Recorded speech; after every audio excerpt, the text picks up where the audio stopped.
Buksan po natin ang ating Bible sa Isaiah 57, verse 15. 15 hanggang, yes, only 15. Okay. For thus says the high and exalted one who lives forever, whose name is holy. I dwell on high and holy place, and I also with the contrite and lowly of spirit, in order to revive the spirit of the lowly and to revive the heart of the contrite. When we think about this, God actually lives in a very limited place.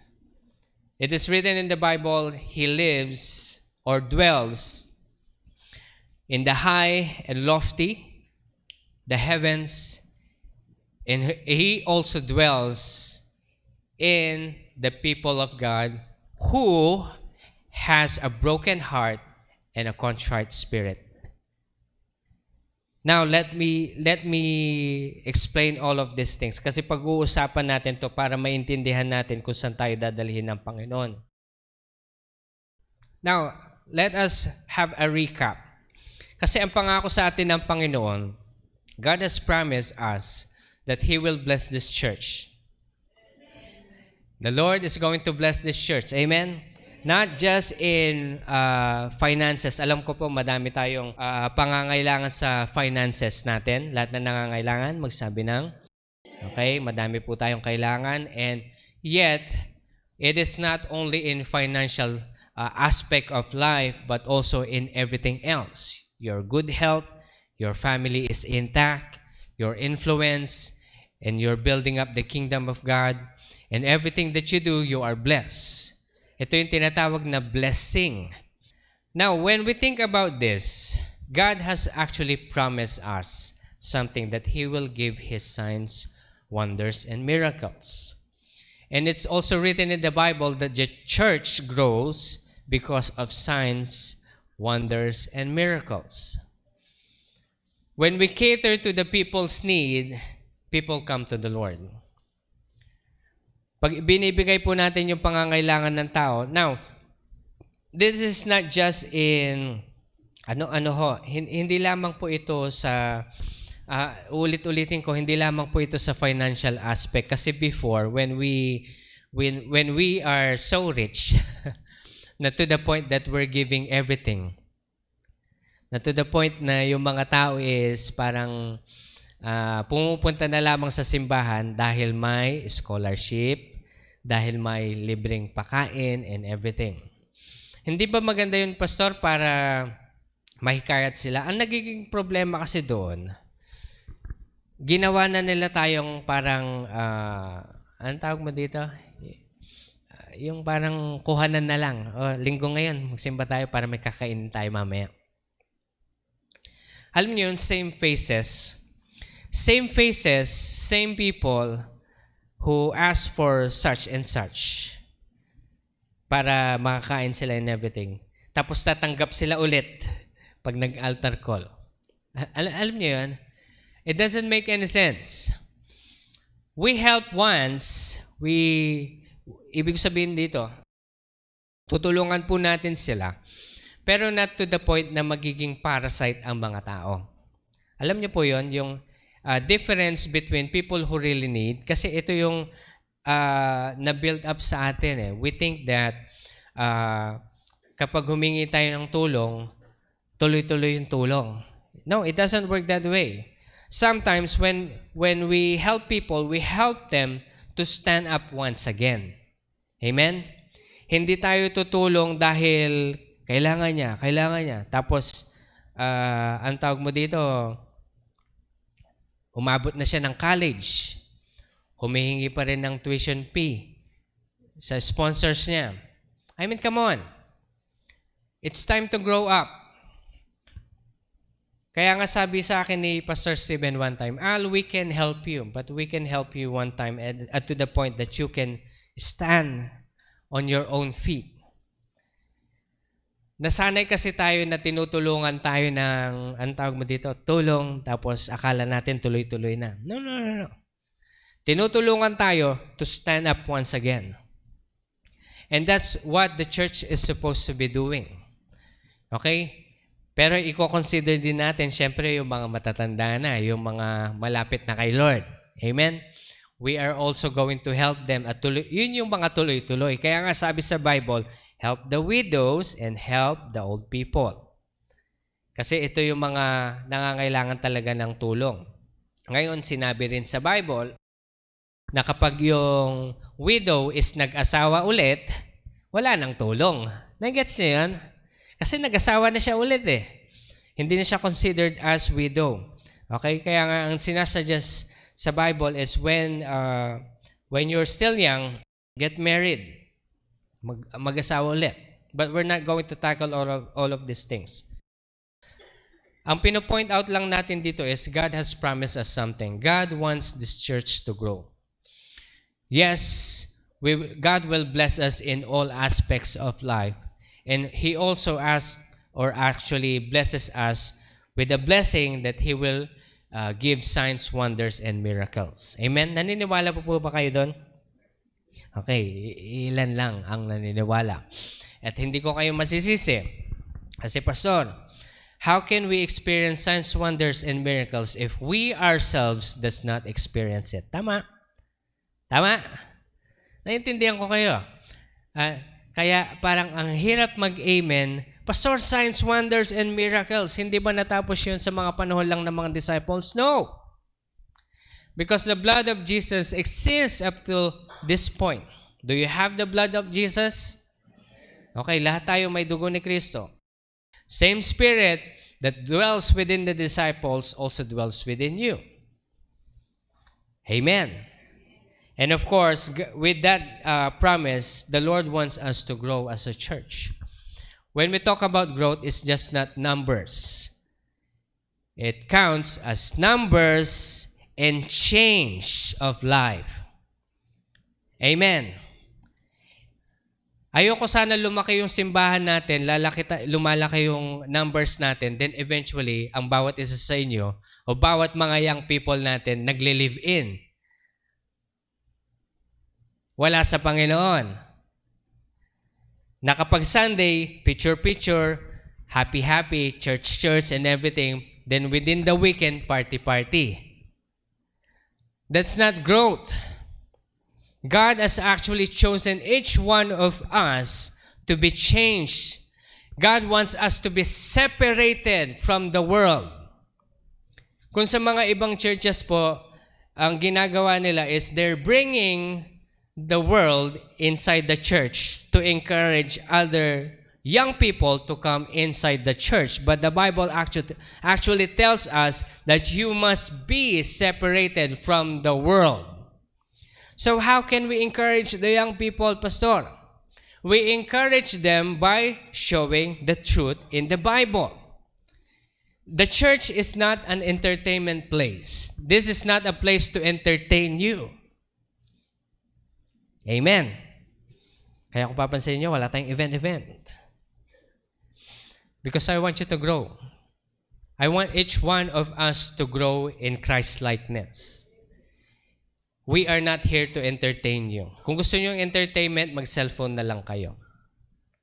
Pastor, pero sa ibang church, punta kayo sa ibang church. But you will not find that here. Alam ko masyado yatang stricto, Pastor. Hindi stricto ito. Ito yung sinasabi ng Panginoon na we must separate ourselves from the world. Amen? Wag po kayong magagalit sa akin kung may mga kakilala kayong mga simbahan na gano'n. Pero this is where God is actually leading me in leading this church.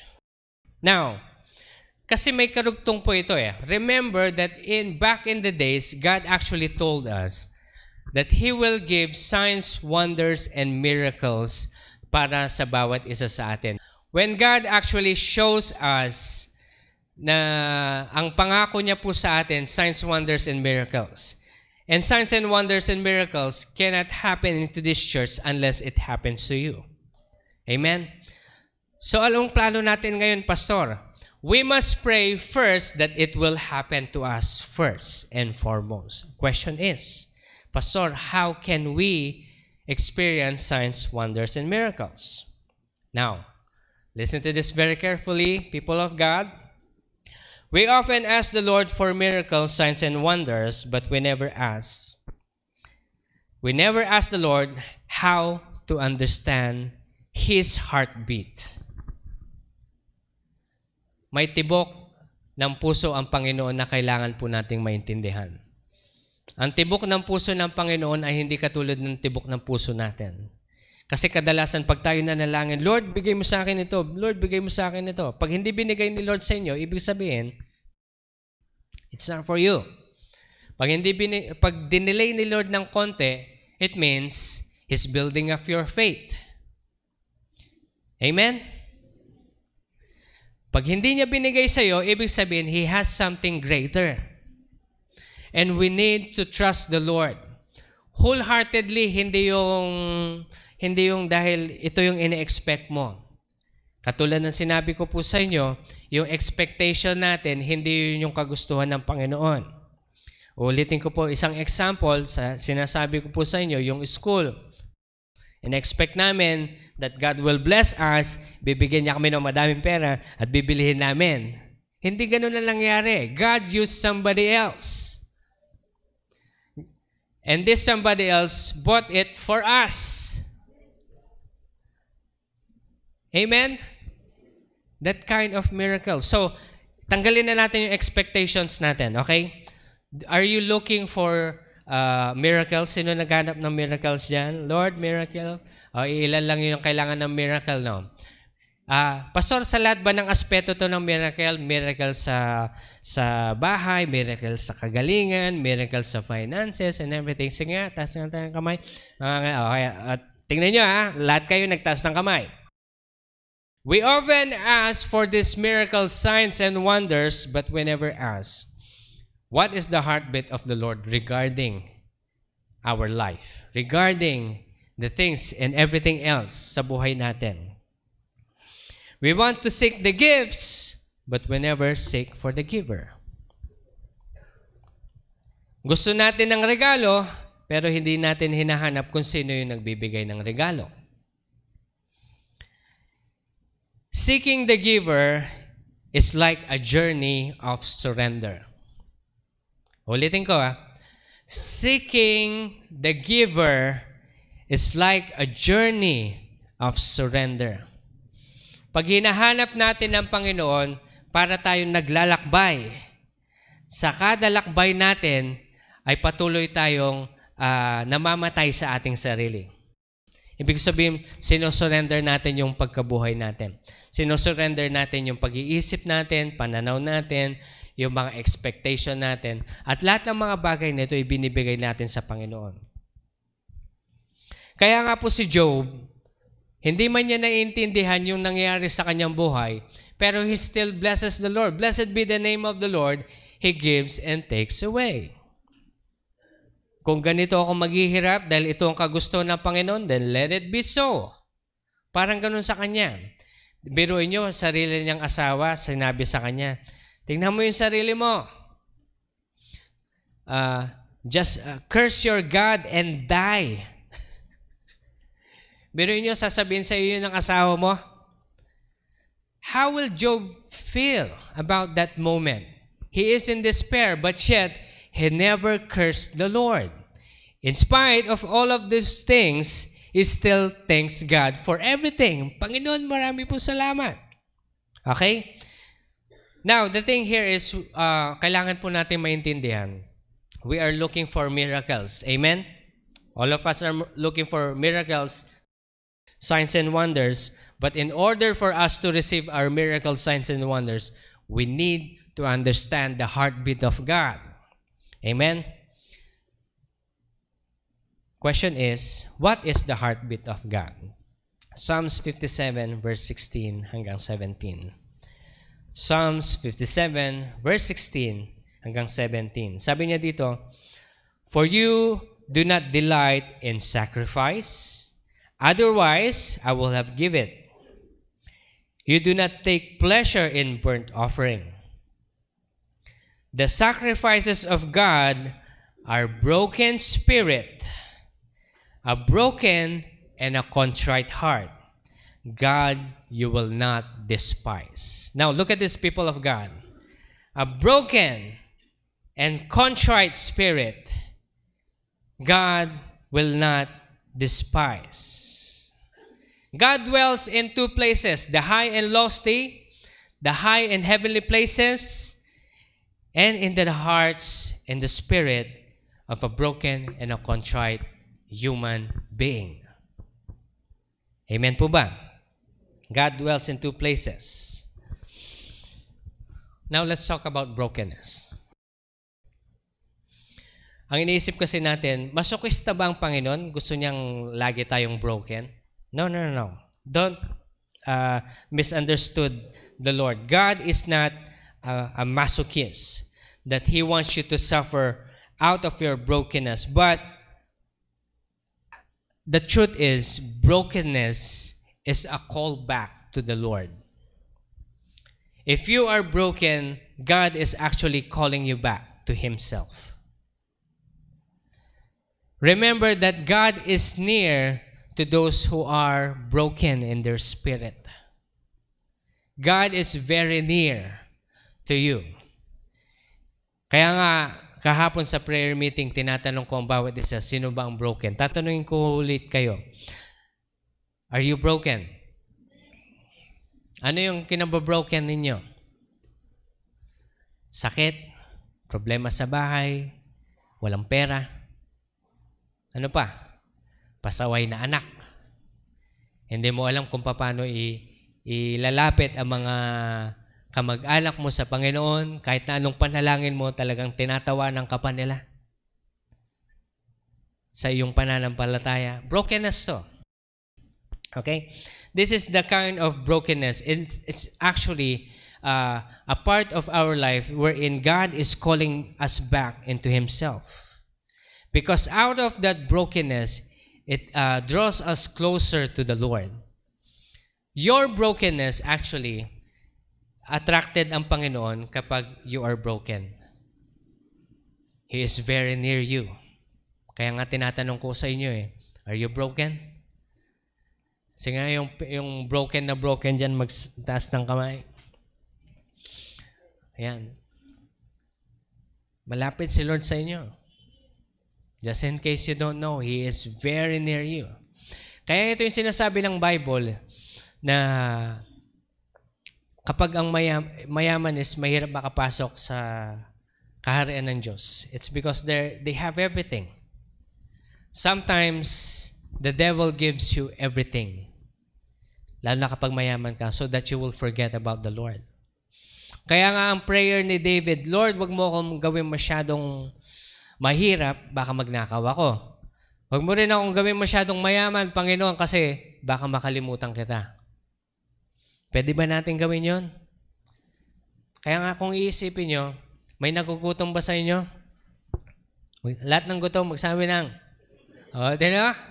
Ibig sabihin, nakakakain tayo ng 3 beses sa isang araw. Sino nakakakain po ng 3 beses sa isang araw?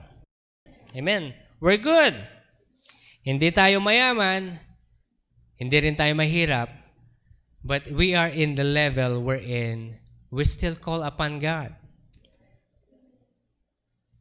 And it's something to rejoice upon. Dapat tayo nagagalak. But sometimes kasi when greed overwhelms us, we want more. We want more. But the thing here is, people of God, God wants you to be satisfied to what He has entrusted you right now. God wants you to be satisfied to what He has entrusted you right now. Yung sweldo mo, yung bahay mo, yung sasakyan mo, God entrusted you all of those things because yun lang yung kaya mong i-handle as of now. God entrusted you with a family because God wants you to take care of them. God entrusted you with a ministry because that is the level that you could handle right at this moment. Yes, we want to seek for more at naghahanap pa tayo ng mas madami pa. But God actually wants you to be satisfied to what you're currently handling right now. Now, I want you to think about your house. I want to think about your, right now, isipin yung bahay nyo, yung sasakyan ninyo, yung family ninyo, yung income ninyo, yung ministry ninyo. Think about this right now. Yan ay pinagkatiwala yan sa inyo ng Panginoon. Makinig kayo mabuti. Ito yung gustong gawin ng Panginoon. Ito yung gustong ipagawa sa inyo ng Panginoon. Handle it well. Amen? Ulit-ulitin ko po, lagi ko po sinasabi sa inyo, ang pinaka-simple illustration ng bagay na gusto kong iparating sa bawat isa. You are praying for a big house. Anong gagawin mo sa bahay mo ngayon? Pagandahin mo. Huwag kang magreklamo. Buti sila, may magandang malaking bahay. Kami, ang liit-liit lang. Ang liit-liit lang nga ng bahay mo, hindi mo pa maayos. Puro buhok. Puro alikabok. Maglinis ka, pagandahin mo. Lagi ko po itong sinasabi. Ngayon, kung puro ka reklamo kasi pangit yung bahay mo, gawan mo ng paraan, pagandahin mo. Pastor, walang budget, pakipunin mo. And you will see one time when God actually blesses you with something much more bigger, marirealize mo na lang na, wow, pinagkatiwalaan na ako ngayon ng Panginoon na mas malaki. Okay? Lahat ng may mga malilit na bahay dyan, taas nga ninyo yung kamay nyo. Okay lang yan. Huwag kayong mag-alala. Pagandahin ninyo yung bahay ninyo. Okay? Pwede po ba yon? Pastor, yung kapitbahay kasi namin, ang dumi-dumi. Sabihin nyo siya, ayusin natin to, pagandahin natin to. Kung, anong tawag mo dito, gawan nyo ng, anong tawag doon, yung mga plants and everywhere. Pagandahin natin because this is what God has entrusted us. Pag nakita ng Panginoon na inaayos mo yung malit na bagay, you are grateful and thankful for what God has given you. That's the time He's going to bless you with more. Amen? Hallelujah. So think about this brokenness. We have this brokenness in our heart. If we have no Jesus and we're broken, we often think that we are suffering for nothing. Tama? Kapag wala tayong Jesus. But, it is written, it is God who heals the brokenhearted and binds up their wound. When we become broken out of trials and tribulations, the Lord now is asking us to rejoice. Tingnan nyo ito, no? Medyo nakakalito si Lord.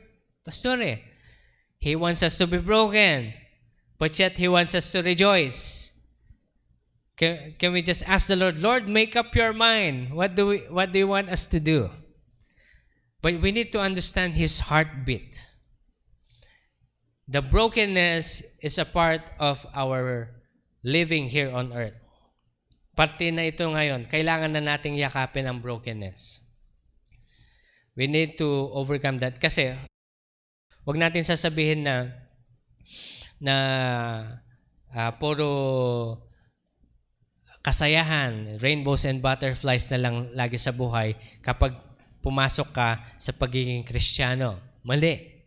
Diba? Simula na naging Kristiyano ka, mas lalong dumami ang problema mo. Sino yung mga naka-experience ng gano'n? Yeah, kasi you are going up against the flow of the world. And remember, sabi ng Panginoon, the world hates me first, and obviously it will hate you the same because you love me. Do you love the Lord? Pag mahal mo ang Panginoon, of course, the devil will try to stop you from loving Him. In simple terms, simple matters in life, nagagawa kanya ng problema and everything. But remember, no weapon formed against us will prosper. Kahit na anong gawin ng kaaway, pag ikaw ay naging matatag sa Panginoon, hindi ito mamamayagpag at ikaw ay bibigyan ng katagumpayan ng Panginoon. The Lord says, rejoice. And again, I say rejoice.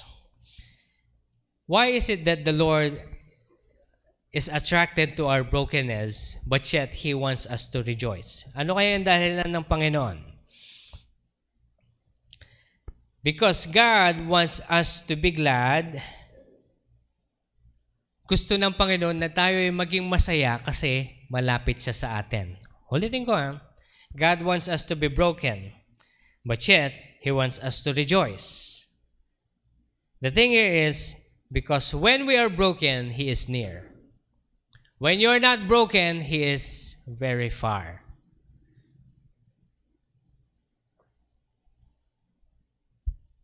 When you are broken, He is near. That's why the Lord wants you to rejoice, because He is near you. Nasubukan niyo na ho bang maging broken to the point na nagigising kayo ng madaling araw out of brokenness at iiyak na lang kayo? Magsabi ng malakas ng amen, naka-experience nun. Ayan. That's a good thing, because God is near. Pastor, paano yung hindi naka-experience ng ganon? Pa-broken ka ba? Magpa-broken ka ba? As soon as we learn how to rejoice over our brokenness, then we are ready to know the heartbeat of God. Again, as soon as we learn how to be broken and rejoice over our brokenness, we learn the heartbeat of Jesus. Question ngayon, what is the heartbeat of God? Of course, the Lord hates sin. Napunta na ho ba kayo dun sa point na yung dating kasalanan nyo na usual na ginagawa ninyo? Kapag kayo ay na-temptate at papunta na kayo doon, have you ever felt disgusted o parang nandidiri na kayo na balikan yung dati nyong gawain? Nasubukan nyo na ho ba yun? Sino na nakasubok ng ganon? Yung parang, ginagawa ko ba ito noon? Yak, kakahiya. Yung mga ganong level.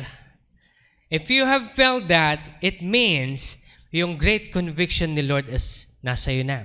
Because God hates sins. It's written in 1 Corinthians chapter 6, verse 9 hanggang 10. Or you do not know that the unrighteous will not inherit the kingdom of God? Do not be deceived, neither sexually immoral, nor idolaters, adulterers, homosexual, thieves, greedy, and those habitually drunk, verbal abusers, swindlers will inherit the kingdom of God. They will never inherit the kingdom of God. We don't need to discuss each of those individual things. But you see, kung dati kang babaero ngayon na habang sinasaliksik mo ang Panginoon ngayon, sa tuwing mapupunta ka ulit dun sa pambababae, para nandidiri ka na.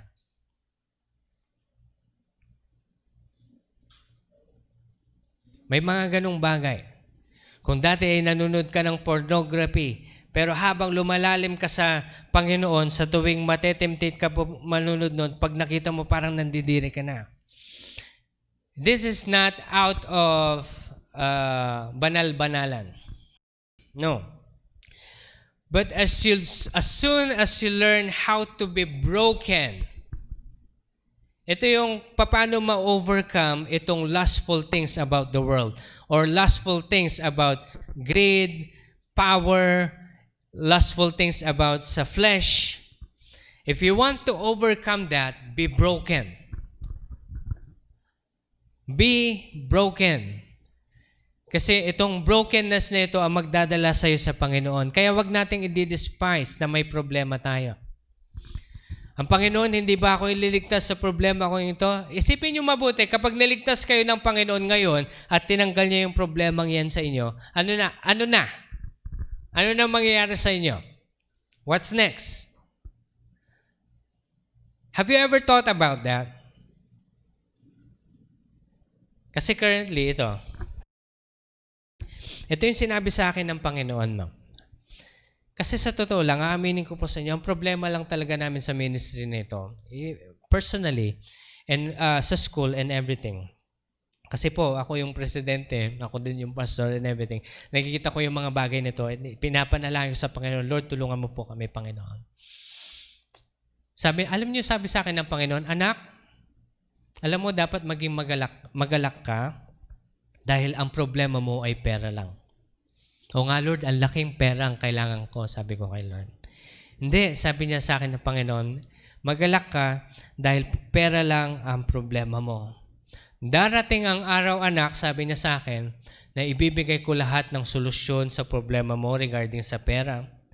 Pero, mas malaki ang problema mo kapag dumating na ito.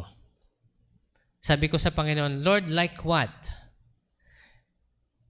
Handling people, you will see a lot of deceivers, you will feel a lot of betrayals, and those people whom you thought are close to you na pinakain mo sa palad mo, ibibetray ka. Are you ready for that? Okay na tong hirap, Lord. Okay na tong hirap, Lord. Kaya sabi ko sa inyo, just rejoice. Rejoice over the level where you at right now. Magalak kayo. Kasi once the Lord has given you the power to overcome your current problems, of course, there's another part of another growth. We are growing. Hindi tayo nag-i-stay sa isang bagay. So pagkatapos ng isang problema, God gives you a solution when you're ready. And then eventually, God will give you another. This is a part of human life wherein we will grow in faith with Him. Faith, trusting in Him in everything else. Pastor, kailan matatapos itong problema sa buhay? Pag umuwi na tayo sa langit. Gusto nyo nang umuwi? Lahat ng gustong umuwi, okay, wag kayo mag-amen. Baka kunin kayo ni Lord. Okay? Nakukuha nyo ito? O tingnan nyo, ayaw nyo pang umuwi. Di ba? Pero alam nyo po, minsan kapag kami mga sa family, kapag nag-uusap-usap kami, no? Dahil sa mga nangyayari sa mundo, disasters and everything, darating na talaga yata si Lord. Sinabi nga namin sa bawat isa, sige, uwian na. Gusto ko na umuwi. At least pagdating natin sa New Jerusalem, yung pangako ni Lord, there will be no tears, no more pain, no more sickness. Alam niyo yan? And all we will feel is the embrace of the Lord Jesus Christ. I actually long for that day. At kapag wala lang akong gagawin dito sa mundong ito, sasabihin ko sa Panginoon, Lord, pwede bang uwian na? Pero sabi sa akin ng Panginoon, anak, hindi ka pa nakakalahati sa dapat mong gawin para sa akin sa mundong ito. Okay? Yeah, sige Lord, gawin na natin ito, Lord. Now, think about these people of God. Brokenness is your closeness to God. Rejoicing over brokenness is knowing His heartbeat. At kapag alam mo na yung heartbeat ng Panginoon, of course, this is the moment and time that you will be disgusted over your sins. Mandidiri ka na sa kasalanan na dati mong ginagawa. Okay? 1 Peter chapter 1 verse 15 hanggang 16. Sabi niya dito, but like the Holy One who called you, be holy yourselves also in all your behavior, because it is written, you shall be holy, for I am holy. Now, don't get this wrong, okay? Ang simbahan po natin, hindi tayo naging banal dahil sa ating sariling kakayanan. Naging banal tayo dahil sa dugo ni Kristo. Huwag din natin sasabihin sa ibang tao na bago ka mag-attend sa church, dapat banal ka na. Mali yun. Walang banal sa atin dito, kahit ako. Okay? Ang banal lang ay ang Panginoong Jesus na ating pinagkakatiwalaan, na sa pamamagitan ng kanyang sakripisyo sa krus ng Kalbaryo, yung kabanalan niya ay napunta sa atin. Amen? Kaya ikaw at ako ngayon ay naging banal dahil kay Jesus. Kaya patuloy tayong mananalig sa Kanya sa lahat ng bagay, sa lahat ng desisyon, sa lahat ng oras. Dahil ang kabanalan ng Panginoong Jesus ang tanging naghuhugas sa atin, sa ating karumihan. Yun yung kailangan natin maintindihan. Kaya kapag nag-invite kayo, sasabihin nila, na hindi, kailangan ko munang ayusin yung buhay ko. Huwag mo nang ayusin. Ako din, magulo yung buhay ko. Kaya nga ako nagsisimba kasi gusto ko umayos. Amen? So, ganun po ang ating simbahan. Now, look at this. Brokenness. Rejoice. In order for you to understand the heartbeat of God. Now, the heartbeat of the Lord is to be holy. All of us to be holy. Among us, nobody is holy besides the Lord Jesus Christ. That is why we need to completely surrender our life to Him, believing that He died at the cross of Calvary, rose again after 3 days, and of course, He is coming back. Dito ngayon papasok yung John 3:16. Na when we accepted the Lord Jesus Christ as our Lord and Savior, we surrender our lives to the Lord. Amen? Now, dito rin papasok yung Galatians chapter 2 verse 20, that it is no longer I that lives, but Christ lives in me. Nakikita niyo ito? Brokenness, rejoice, heartbeat of God. And the heartbeat of God is for you to be holy. You cannot be holy alone.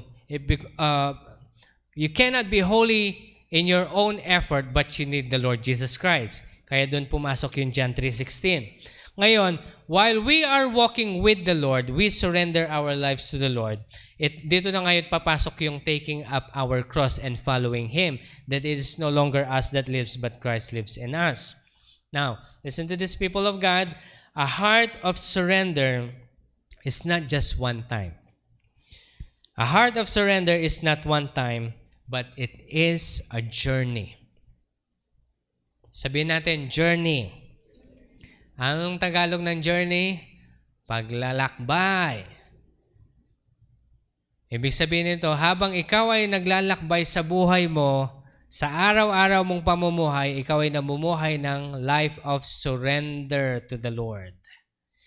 Wala kang trabaho ngayon, makinig ka mabuti, pag wala kang trabaho, dahil sinurrender mo ang buhay mo sa Panginoon, God will make a way. Amen? Kapag ikaw ngayon ay may trabaho na, you're asking for the Lord for promotion. Ano muna yung kailangan mo? Dahil nag-a-ask ka ng promotion, kasi yung promotion na yon, ang tinatawag natin doon, miracle, signs and wonders, blessing. Anong kailangan natin gawin? Be broken. Madali lang naman maging broken, di ba? Sino bang hindi broken dito? Lahat kayo, nagtaas ng kamay kanina eh. Ibig sabihin, we're all broken. You want promotion? Be broken. Cry out to the Lord. Okay? The heart of surrender is not one time, but it is a journey. God shows us the destination, but He never shows us the journey, so that we could have room for our faith. Hindi ipapakita sa atin ng Panginoon yung proseso kung paano pumunta doon. Pero sa proseso na yon, anumang tahakin mong daan, God leads you in the same path para i-direct kayo sa inyong kalooban, sa kanyang kalooban. Kasi all things work together for good to those who love the Lord Jesus Christ. Do you love God? Ang lagi ko po sinasabi, ang pag-ibig natin sa Panginoon hindi lamang sa salita, kundi sa ating paggawa. Because faith without work is dead. We often ask the Lord, miracles, signs, and wonders. And the key is, for miracles, signs, and wonders, kailangan natin maging broken. Since we are all broken, ano yung kailangan natin gawin sa ngayon? Dahil broken ka, iaasa mo yan sa Panginoon. Amen? Broken ka dahil wala kang pera, you are broken-hearted, naiiyak ka, hindi mo alam kung ano yung anong paraan ang gagawin mo sa buhay mo. This is the time that you will come to the Lord. Hindi ba itong brokenness na ito, it's actually what causes you to pray to God. Amen? Nagpe-pray ho ba kayo? Pinagpe-pray niyo ho ba yung problema niyo? O, di ba lahat tayo nagpe-pray sa ating mga kanya-kanyang problema. But you see, it's because of this moment and time, gusto ng Panginoon itong brokenness ay maibigay sa Kanya. Okay? Yan. Also, it is also written, a broken and a contrite spirit. When we talk about contrite spirit, ito yung remorseful ka. Halimbawa, ikaw ay gumawa ng kasalanan, hingi ka kaagad ng patawad sa Panginoon. Ibig sabihin remorse, yung totoong pagsisisi, buong pusong pagsisisi. Nakasubok na ho ba kayo manalangin, Lord, patawarin mo ako, Panginoon. Nagawa ko na naman yung kasalanan ko. Nahihirapan po kasi ako. Kasi hindi nakasubok na ng ganun. Nanalangin kayong ganun sa Panginoon. Lord, nahihirapan po talaga ako. Pwede mo po akong tulungan. Di nakahingi ka na ng tawad, no? Tapos mamaya-maya, after some time or some days, nagawa mo na naman. Then you're going to ask. But you see, this is not hypocrisy. It's more on yung heart mo sa Panginoon. Lord, gusto ko magbago. Gusto ko magbago, Panginoon. Tulungan mo po ako. At kapag yung puso mo ay gusto talaga magbago, gagawa ka ng paraan. Parang yung isang kakilala kong problema niya yung pagkabading niya. Hirap na hirap siya kapag nakakita talaga siya ng gwapo, hindi niya alam kung paano siya gagalaw. No? Pero gusto niya talaga magbago. Pinag-pray na namin, alam niyo, kinas out na namin yung demonyo sa kanya talaga. Nagsusuka siya. But you see, little by little, he is trying to change. Na kapag pumorma na siya, hindi na yung formang, alam niyo naman yung silais na forma, di ba? Hindi na siya ganon. Yung forma niya talaga, formang lalaki na. Okay yan, magbabago. Dahan-dahan. Dati naghihikaw siya, tinatanggal niya na yung hikaw. Lalaki kasi ako eh. Ganun na siya. Alam niyo, nakikita niyo ito, that is actually a contrite spirit. Willing to change. Willing na yung remorseful sa dating ginagawa. Kasi as soon as you continue to do all of these things, you try to change, babaguhin ka ng Panginoon kasi gusto mo at ninanais mo. Okay? God is very near to those who are broken and contrite. Contrite heart. Amen? So whenever you face your temptations, yung temptation natin sa buhay natin, pag na-fall ka sa temptation, go back to the Lord right away. Lord, forgive me. Nahihirapan po ako. Pastor, hindi ba kahipokritohan yun? Tapos praise the Lord ako. Pagkatapos gagawin ko na naman yung kasalanan ko. Gusto mo magbago? Tama? Gusto mo magbago? Patuloy mong ipanalangin yun. You will fall, go back to the Lord, tayo ka ulit, humingi ka ng patawad sa Panginoon. This routine, itong pag-iikot na ito yung tinatawag nating journey of surrender. Are you getting this? Journey of surrender, ibig sabihin, we are continually giving our life to the Lord Jesus Christ. It is no longer us that lives, but Christ lives in us. So, Pastor, what will happen if we are broken, we continue to rejoice, now we learn the heartbeat of God and His holiness. We learn how to have a contrite spirit. Now that the Lord is near us, dito na ngayon papasok ang signs, wonders, and miracles. Amen? We are asking the Lord, Lord, signs, wonders, and miracles. And it could not happen to this church unless it happens to you first. Kasi hindi ko pwedeng sabihin sa inyo na God gave me a miracle not unless I experience it first. That is why this is what the Lord is actually teaching us right now. Broken, rejoice, heart of God, contrite spirit. Learn the heartbeat of God. Then miracles, signs, and wonders comes after.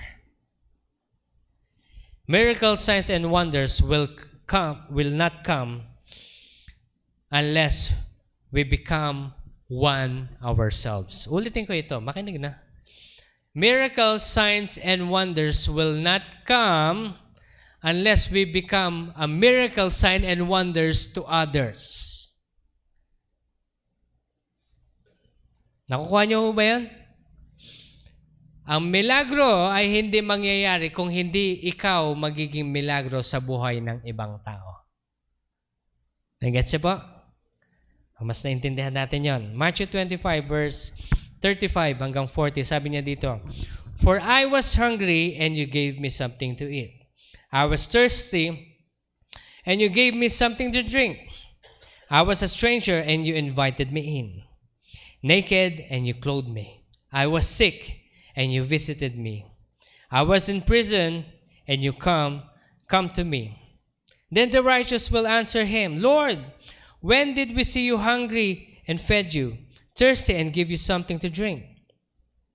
And when did we see you a stranger invite you in, or naked and clothe you? And when did we see you sick or in prison and come to you? And the king will answer and say to them, Truly I say unto you, to the extent that you did it for the one of the least of these, to your brothers and to your sisters of mine, you did it also for me. Maging milagro ka muna sa ibang tao. Yun yung point ni Lord.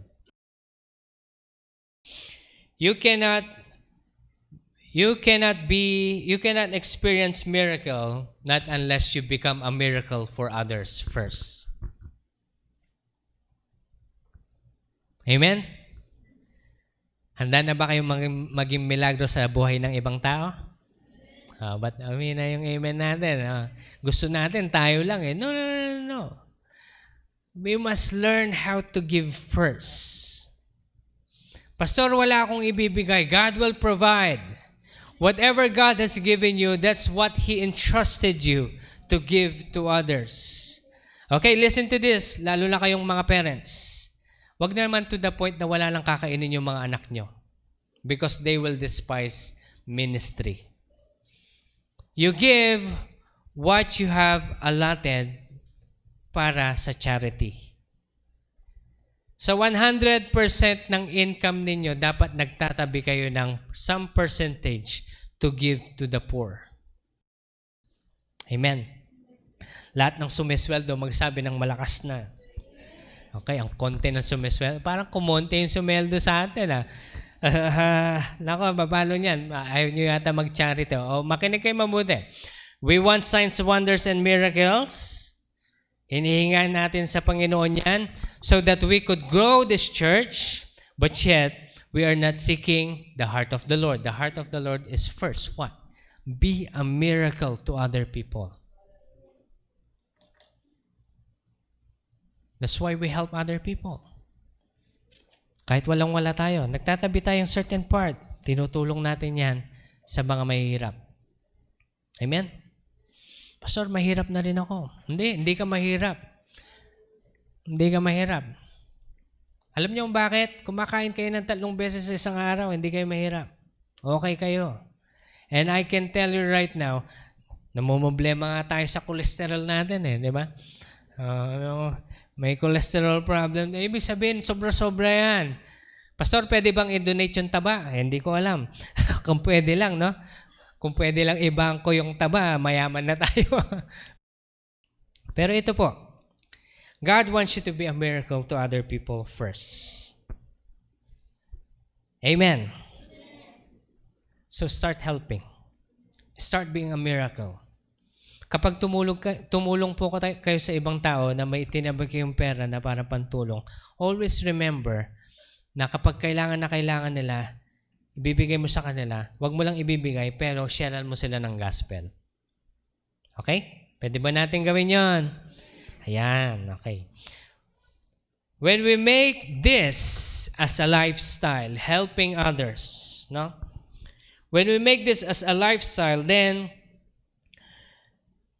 what Jesus said in John chapter 14, verse 12, makinig ha, tingnan nyo ito. Truly, I say to you, the one who believes in me and the works that I do, he will do also. And greater works than this he will do because I am going to go to the Father. Greater things you will do because the Lord Jesus Christ is going to the Father. O, tingnan nyo ito mabuti ha. Balik tayo ulit sa pinag-aaralan natin. Brokenness, malapit tayo kay Lord. Amen. Rejoicing in brokenness is learning the heartbeat of God. Amen. Having a contrite spirit will draw God closer to you. And because of all of these things, we learn how to be holy because that's how God wants us to be holy because He is holy. Now, when this holiness is already upon us, yung heartbeat ni Lord, alam na natin, then dito na papasok ngayon yung signs, wonders, and miracles. But signs and wonders and miracles will not happen unless you become a signs, wonders, and miracles to the lives of other people. And we make this as a lifestyle kaya tayo tumutulong hanggat makakaya natin. Amen? Tulong tayo dito, tulong tayo dyan. Okay, hindi lang sa kamag-anak ha. Kasi alam niyo pa pag minsan, God will actually wake you up, tell you something, and eventually, sasabihin ng Panginoon, tulungan mo yung isang taong ito. Parang naalala niyo yung sa Bible, yung si Legion. The disciples were asking, Lord, punta tayo dito, punta tayo doon kasi madaming tao doon. We could heal the people and we could do these things and everything. Pero anong ginawa ni Jesus? Sabi ni Jesus, no, we will go on the other side. Kasi yun yung leading ni Lord sa kanya. To save one soul. At yung one soul na yun, actually, siya mismo ang nag-evangelize sa buong city niya. Ang gets niyo yun? Isa lang Pero kung mapapansin niyo ito, God will actually lead you kung sino yung dapat ninyong tulungan. Kaya ako personally, kapag meron akong tinabing pera sa certain amount, sinasabi ko sa Panginoon palagi, Lord, sa iyo ito. Sabihin mo sa akin kung paano ko gagastusin, Panginoon. And God will often tell me what to do. Ito yung gawin mo, anak. O, next year, ito yung gagawin mo, anak. Ibigay mo sa ganito, itulong mo sa ganyan. Then I do. Yun yung gagawin ko. At ang gusto ng Panginoon, gawin natin ito as lifestyle. Sabihin natin, lifestyle. Lifestyle niyo ho bang mag-toothbrush? Okay, kakaunting nag-toothbrush. Lifestyle natin mag-toothbrush. Ibig sabihin, parte na yun ng ating routine. Kasi pag hindi ka nag-toothbrush, good luck sa inyong mga kasama. Di ba? Likewise, gawin nating lifestyle ang pagtulong. If you want the greater things that the Lord is talking about in His Word, then make that as a lifestyle. Okay? Ngayong alam na po natin ito. Ngayong alam na natin itong bagay na ito. We're actually mahaba pa sana yung gusto kong i-share. But we're lacking time. Ngayong alam na natin yung brokenness, contrite spirit will actually lead you, should lead you into the heart of God. Kailangan natin maintindihan ngayon na itong lifestyle na ito, tuloy-tuloy natin yung pagtulong, pagbigay ng damit. May mga extra ba kayong damit? Pamigay nyo, kapag hindi nyo na sinusuot, aamagin lang yan sa itulong natin. Make it as a lifestyle. And when God sees your heart, eventually, God will start a miracle in your life. Amen? Have you ever come to the point na sinabi mo sa sarili mo, wala na yata akong kailangan? Napunta na ba kayo sa ganon? Sabi mo sa katabi mo, papunta na tayo. Papunta na tayo doon. Papunta na tayo doon. The fact na meron pa tayong kailangan na yun, ibig sabihin, God is still molding us. Pero within this year, ito po yung i-goal natin. Gawin nating goal. Ano ho? Na patuloy tayong tutulong, patuloy nating gagawing lifestyle ang pagtulong sa mga nangangailangan, ang pag-pray sa may mga sakit. Amen? At yung mga gutom, pakainin, yung may mga kailangan damit, pamigay natin, and such and such. Let us start doing this for the Lord Jesus Christ. Amen? Then the miracles, signs, and wonders will happen. Have you been blessed today? Let's all stand in the presence of God. Thank you, Jesus. Marami pong salamat, Panginoon. Hindi ho ba maganda yon? Na kapag tayo ay magpapatuloy sa ating buhay, at least nagkakaroon tayo ng rason kung bakit tayo nabubuhay. Hindi lang tayo nabubuhay para sa ating sarili, pero nabubuhay tayo para sa Panginoon. Amen? Kaya nga ito, since we are all broken, ibig sabihin nito, God is very near us. Since we are all right here at this very place, God is so near that we could touch Him. Right now, remember those brokenness at lahat ng iniisip niyong problema as we close our eyes. Lahat ng problemang iniisip natin, ngayon ibigay natin ito sa Panginoon. Kasi ito yung gusto ni Lord. Lord, look at our hearts, O God. And we want to thank you, Lord. We want to thank you because of this brokenness. We want to bless your name, O Lord God, because of this problem. Can we just tell the Lord, blessed be the name of the Lord. Blessed be the name of the Lord, who gives and takes away. And Lord, we just want to thank you, Lord God. For we believe, O Lord God, that miracles, signs, and wonders is just near. You're just teaching us, Lord. That's why today, O God, we pray that may you help us learn. And learn fast, O Lord God, nang hindi po kami malilihis sa inyong kalooban. That's why today, O God, we just want to surrender our lives to you. Ibinibigay po namin ang aming buhay at naway, Panginoon, ito inyong tanggapin. Tulungan niyo po kaming maging maligaya, Panginoon, bagamat meron kaming mga malalaking problema. Problema sa pamilya, problema sa mga anak, magulang, sa pera, Lord, sa sickness, Panginoon. Pero Lord, lahat ng ito, Lord God, ini-entrust namin sa inyong kamay, Lord, because we belong to you. We pray na may you help us grow in faith, O God, and may you bless us all together, Lord. Marami pong salamat, Lord, for everything that you are blessing us with. And today, God, we surrender our lives to you. We give you our praises and adoration. In Jesus' name we pray. Amen and amen. God bless you all po. Magandang umaga po sa bawat isa.